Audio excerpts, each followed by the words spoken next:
Narsapeta sub division పరిధిలో Chilluripeta rural పరిధిలో ముఖ్యంగా ఈ కోటప్పటి నుంచి వచ్చే రూట్లో ఈటీ జంక్షన్ దగ్గరగా మొన్న నైటు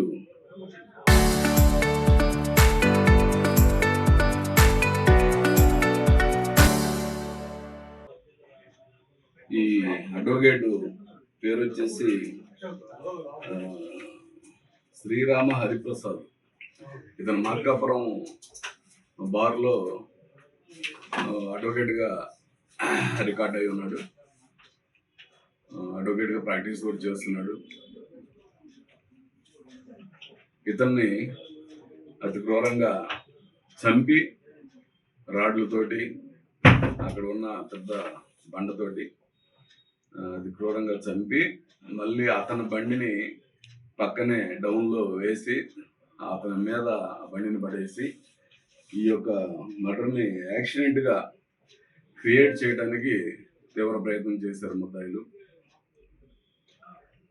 ఇందులో భాగంగా సమాచారం అందుకున్న వెంటనే మా రూరల్ ఎస్ఐ అనిల్ మరియు వెంటనే సమాచారం మేరకు వారి సిఐ సుబ్బానాయుడు వెంటనే రంగంలోకి దిగి క్లూస్ టీమ్ని పిలిపించడం, ఫోరెన్సిక్ ఎక్స్పర్ట్స్ని పిలిపించడం, అలాగే ఆ యొక్క ఎందుకంటే మాకు చూడగానే అనుమానం వచ్చింది, ఇది చంపి కావాలని యాక్సిడెంట్గా క్రియేట్ చేస్తున్నారని స్పాట్ నుంచే మా సిఐ గారికి చెప్పారు నాకు.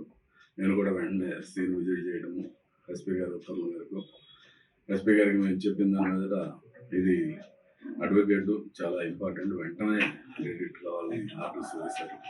వారి ఆర్డర్స్ మేరకు మూడు టీముల్ని పూర్తిగా ఈ పని మీదే పెట్టడం జరిగింది. ఒక టీము పూర్తిగా ఈ సీసీ ఫుటేజ్ వెరిఫికేషన్లో, ఒక టీము పూర్తిగా సిడిఆర్ వెరిఫికేషన్లో, ఒక టీము సస్పెక్టెడ్ అక్యూజ్డ్ గురించి. 3 టీములు పనిచేసి తీవ్రంగా శ్రమించాము. దాదాపు 48 అవర్స్ నిద్ర లేకుండా పనిచేస్తే ఈరోజు సక్సెస్ఫుల్గా ఈ ప్రెస్ మీట్ పెట్టగలుగుతున్నాం. విషయం ఏంటంటే ఈ యొక్క అడ్వకేటు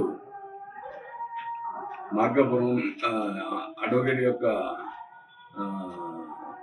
బంధువు ఇక్కడ కానిస్టేబుల్గా పనిచేస్తున్నాడు మా డిపోలో. అతనికి అంటే అతను ఈ చనిపోయిన అతని అడ్వకేటు ఇద్దరు అక్క చెల్లెల పిల్లలను చేసుకున్నారు. వీళ్ళు అక్క చెల్లెల పిల్లలు చేసుకున్న తర్వాత బాగానే ఉంటున్నారు. బట్ సమ్ ఇల్లీగల్ ఇంటిమసీ మీద ఏదో డౌట్ ఉంది వీళ్ళకి. ఆ డౌట్ మీద అతను ఇతన్ని ఇబ్బంది పెడుతున్నాడు, ఆ అమ్మాయిని కొడుతున్నాడు, ఇతను మృతుడు భార్యని కొడుతున్నాడని ఈ కానిస్టేబుల్ తీవ్రంగా మనోవేదనకు గురై వీడిని చంపేస్తే మనకి ఇంకా అడ్డం ఉండదు అన్న ఉద్దేశంతో కేవలం ఆ ఒక్క కారణంతో ఆ ఒక్క అతనికి ఉన్నటువంటి ఇల్లీగల్ కాంట్రాక్ట్స్ తోటే చంపాలన్న ఉద్దేశంతో ఈ మాకు డైలీ మా పోలీస్ ఆఫీస్ నుంచి మా పనిచేసే సిబ్బంది అందరిని కూడా గుంటూరు తీసుకెళ్లే బస్సుకి ఒక డ్రైవర్ ఉన్నాడు. ఈ రెండో ముద్దాయి అతని పేరు వచ్చేసి కొండారెడ్డి శ్రీనివాసరావు. ఇతను సహాయం తీసుకున్నాడు. సహాయం ఎలాగంటే ఇతనికి యాక్సెస్ ఉంది, అక్కడే పనిచేస్తాడు కాబట్టి కానిస్టేబుల్ కూడా ఈ ఇద్దరు ఫ్రెండ్స్ అయ్యారు. అక్కడ బాగా ఎప్పటి నుంచో ఫ్రెండ్స్ ఉన్నారు గత 1 year నుంచి. సో అరే ఇట్లా నాకు సహాయం చేయాలి అంటే వాడు చేస్తానన్నాడు. అయితే నేనే ఊరికి ఎందుకు చేయాలంటే సరే 5 లక్షలు ఇస్తానని మాట్లాడుకున్నాను. 5 lakhs ఇచ్చి ఒప్పందం మేరకు వాడు రెడీ అయిపోయి ఒక రాడ్ కొన్నారు. ఆ రాడ్ వచ్చేసి కొన్న ప్లేస్ కూడా మా సిఐ గారు పర్సనల్గా వెళ్ళి వెరిఫై చేసి రాడ్ కొనడానికి వీళ్ళిద్దరు వెళ్ళిన సీసీ ఫుటేజ్ కూడా రికవర్ చేయడం జరిగింది. అదేవిధంగా రాడ్ కొని వీళ్ళు బ్రాండ్ షాప్కి వెళ్ళారు. ఫస్ట్ నర్సాపేటలో ఆర్టీసీ బస్ స్టాండ్ బార్ షాప్కి వెళ్తే అక్కడ ఉంటున్నటువంటి సీసీ ఫుటేజ్ కూడా మేము క్యాచ్ చేయడం జరిగింది. సో అక్కడ ఒక బ్రాందీ బాటిల్ తీసుకున్నారు.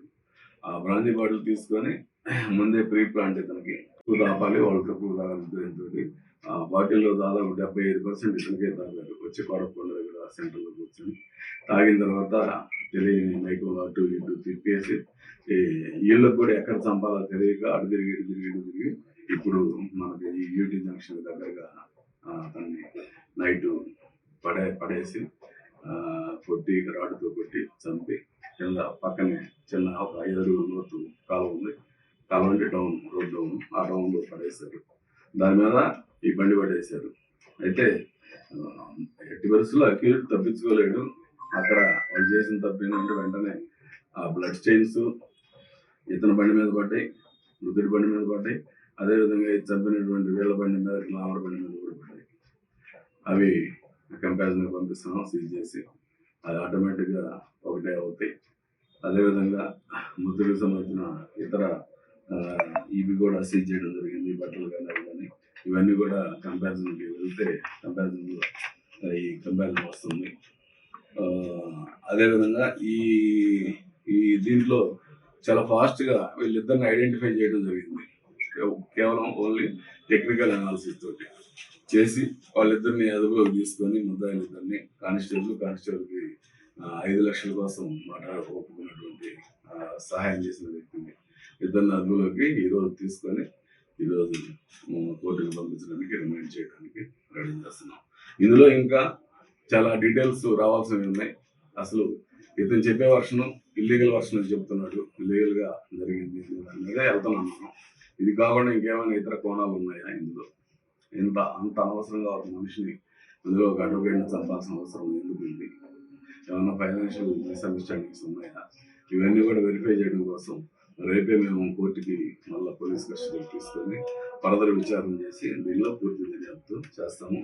ఈ కేసులో ముఖ్యంగా ఈ వెనకున్నటువంటి కానిస్టేబుల్స్ కానీ, మా రూరల్ ఎస్ఐ అనిల్ కుమార్, అలాగే రూరల్ సిఐ సుబ్బానాయుడు చాలా చాకచక్యంగా నిద్ర లేకుండా పనిచేశారు. వాళ్ళని నేను అభినందిస్తున్నాను. అదేవిధంగా ఎస్పీ గారు కూడా ఆల్రెడీ రివార్డ్స్ అనౌన్స్ చేయమన్నారు వాళ్ళకి. అదేవిధంగా ఇక్కడికి నేను వచ్చిన తర్వాత ఈ 9 నెలల్లో నర్సాపేట ఇన్ఛార్జిగా ఉన్నాను నేను. ఈ 9 నెలల్లో ఇక్కడికి 4 సార్లు ప్రెస్ నోట్ చేయడం జరిగింది సుబ్బానాయుడు. ఒకటి బ్రహ్మాండంగా మీకు తెలుసు, ఈ క్యాషియో వాచ్ ఒక చిన్న క్లూ మీద బ్రహ్మాండమైన కేసు డిటెక్ట్ చేయడం జరిగింది. అదేవిధంగా గంజాయి కేసులు బ్రహ్మాండంగా రికవరీ చేసి పిల్లలందరూ దాదాపు 20 మంది 28 పిల్లలను రెడీ చేయడం జరిగింది. తాగే వాళ్ళందరికీ కౌన్సిలింగ్ ఇచ్చి వాళ్ళకి టికెట్లు. అదేవిధంగా మొన్న మీ అందరూ తెలుసు కార్ల కేసు కూడా బాగా పనిచేశారు ఈ సిబ్బంది టీము. ఆ కార్లన్నీ కూడా 27 కార్లు రికవరీ చేయడం జరిగింది. అట్లా ఇది 4వ కేసు, చాలా ఫాస్ట్గా చేశారు వీళ్ళు. ఏదేమైనా వీళ్ళు ఫాస్ట్గా రూరల్ సిబ్బంది చాలా ఫాస్ట్గా పనిచేస్తున్నారు సుబ్బానాయుడు ఆధ్వర్యంలో. నేను ఈ సందర్భంగా ఆయనకి ఆయన సిబ్బందికి రివార్డ్స్కి నేను రికమెండ్ చేస్తా ఉన్నాను. అయితే ఏదేమైనా ఈ మర్డర్ అనేది చాలా దుర్మార్గంగా చేశారు. వీళ్ళకి ఖచ్చితంగా శిక్ష పడేదానికి మేము అన్ని విధాలా కోర్టు ట్రయల్ అయ్యేంత వరకు కూడా ట్రయల్లో కూడా పూర్తిగా కేసుని చాలా పకడ్బందీగా గట్టిగా చేస్తున్నాం. Thank you sir. మృతుడు అక్కడికి వీళ్ళే పిలిపించారు. వీళ్ళని ఎక్కడ అదుపులో తీసుకున్నారు సార్? వీళ్ళని ఈరోజు మన ఎంఆర్ఓ ఆఫీస్ దగ్గర సార్. నిందితుల్లో ఒక అతను గతంలో ఎడ్లపాడు ఇక్కడ చిలువడి రూరల్లో చేశారంట. Okay sir. నిందితుల్లో ఒక కానిస్టేబుల్ చేశారు సార్. రూరల్లో చేశాడు, ఎడ్లపాడు చేశాడు. అవును, అంతకుముందు ఇక్కడ పనిచేసే కానిస్టేబుల్ ఈ మధ్య డిపోలో పనిచేస్తున్నాడు దాదాపు 4 సంవత్సరాలు. క్లూస్ టీమ్ ఆధారంగానే గుర్తించారు సార్ వీళ్ళని. 2 రకాలుగా, ముఖ్యంగా CC footage, clues team, CDR ఒకటిగా ఒకదాని మీద వెళ్తే గ్యారెంటీ ఉండదు. సిడిఆర్లో కూడా లింక్ అవ్వాలి కదా, వీళ్ళ ఫోన్లు ఎక్కడున్నారు ఆ టైంలో, ఇతను ఎక్కడున్నాడు, అతను ఎక్కడున్నాడు, అతని ఫోన్ ఎక్కడ ఉంది, ఇతని ఫోన్ ఎక్కడ ఉంది, మొత్తం అన్ని అనాలిసిస్ చేసుకున్న తర్వాత